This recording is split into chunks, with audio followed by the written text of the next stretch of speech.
पानीपत की पहली लड़ाई बाबर और इब्राहिम लोदी के बीच 1526 में लड़ी गई थी। इस लड़ाई के बाद भारत में मुगल राज की शुरुआत हो गई थी। इसके बाद पानीपत की दूसरी लड़ाई जो कि हेमू और अकबर के बीच लड़ी गई थी, उसमें मुगल साम्राज्य भारत में फिर से स्थापित हो गया था।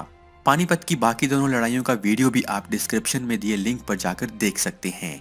पानीपत की पहली लड़ाई के बाद बाबर के साथ मुगल राज शुरू हुआ था, लेकिन बाबर ज्यादा समय तक भारत पर राज नहीं कर सका और उसकी मृत्यु हो गई। बाबर की मृत्यु के बाद हुमायूं राजा बना था, लेकिन भारत में उसे बहुत संघर्ष करना पड़ा। अफगानों ने बाबर के साथ जो लड़ाई शुरू की थी, उसे शेर शाह सूरी ने आगे बढ़ाया। शेर शाह सूरी ने हुमायूं को हराकर भारत छोड़ने पर मजबूर कर दिया था।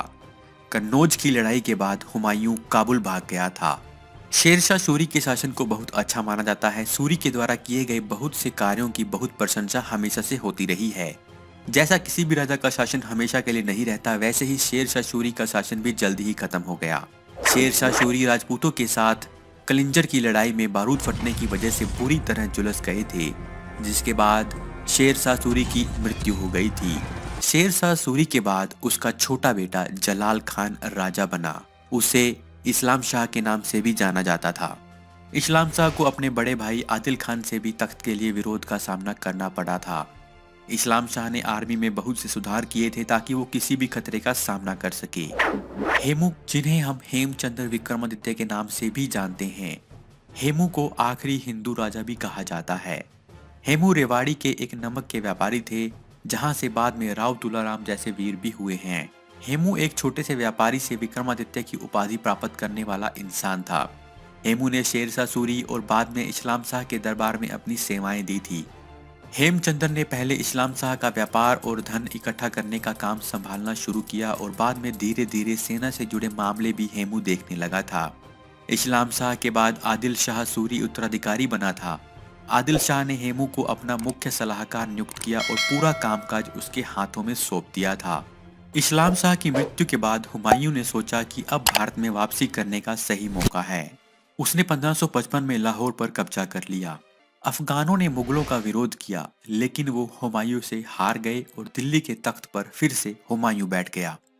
दिल्ली के तख्त पर बैठने के 6 महीने के बाद ही छत से गिरने की वजह से हुमायूं की मृत्यु हो गई। हुमायूं के बाद उसका पुत्र अकबर मुगल साम्राज्य का उत्तराधिकारी बन गया था। उस समय उसकी आयु 13 वर्ष के करीब थी। हुमायूं के मरने के बाद हेमू ने सोचा कि अब यही सही समय है जब विदेशी आक्रमणकारियों को भारत की भूमि से पूरी तरह बाहर निकाला जा सकता है। हेमू ने मुगलों पर सबसे बड़े प्रहार करने शुरू कर दिए।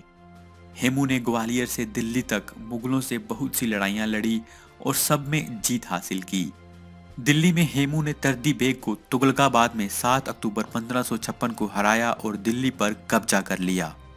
दिल्ली पर कब्जा करने के बाद हेमू को विक्रमादित्य की उपाधि मिली, लेकिन मुगलों का उत्तराधिकारी अभी भी जीवित था, जिसकी देखरेख बैरम खान कर रहा था।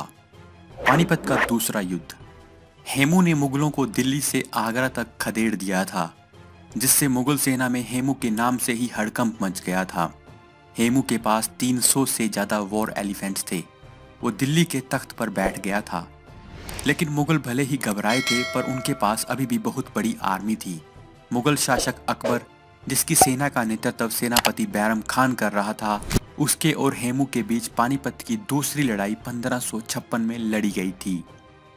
इस जगह पर अकबर के दादा बाबर ने 30 साल पहले 1526 में जीतकर भारत में मुगलों का आगमन किया था। पानीपत के मैदान में हेमू ने सबसे पहले अपनी तोपों से हमला किया, जिसका मुकाबला अली कुली खान ने किया। मुगल सेना ने हेमू की सेना को भारी नुकसान पहुंचाया, लेकिन लड़ाई अभी खत्म नहीं हुई थी और हेमू ने फिर से लड़ाई में बढ़त हासिल कर ली थी। हेमू के हाथियों ने मुगल सेना के लेफ्ट और राइट फ्लैंक को तबाह कर दिया था। कहा जाता है कि हेमू ये लड़ाई जीतने ही वाला था, लेकिन अचानक कहीं से एक तीर हाथी पर बैठे हेमू की आंख में लग जाता है, जिसके बाद हेमू बेहोश होकर नीचे गिर जाता है। हेमू के सभी बड़े सेना कमांडर्स पहले ही मारे जा चुके थे। हेमू के अचानक अचेत होकर गिरने की वजह से हेमू की सेना में भगदड़ मच गई और पूरी सेना ने मुगलों के आगे हथियार डाल दिए। इतिहासकार बताते हैं कि हेमू की इस तरह से युद्ध में हार उसकी बदकिस्मती ही कही जाएगी। लेकिन हेमू बहादुरी से लड़ा था और उसने मुगलों को नाकों चने चबवा दिए थे।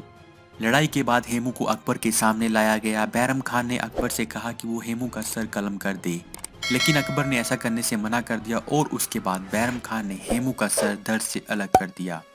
हेमू के सर को काबुल भिजवा दिया गया और उसके धड़ को दिल्ली में किले के दरवाजे पर लटका दिया गया।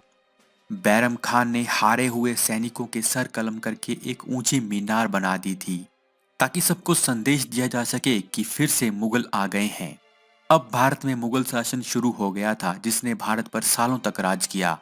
अकबर ने अपने समय में बहुत से सुधार किए। अकबर को कट्टरवादी नहीं माना जाता।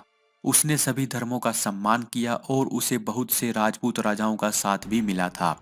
लेकिन पानीपत की इस दूसरी लड़ाई ने भारत में फिर से मुगल साम्राज्य को स्थापित कर दिया। अगर पानीपत की इस लड़ाई में हेमू की जीत हो जाती तो शायद भारत का इतिहास कुछ और होता और भविष्य भी।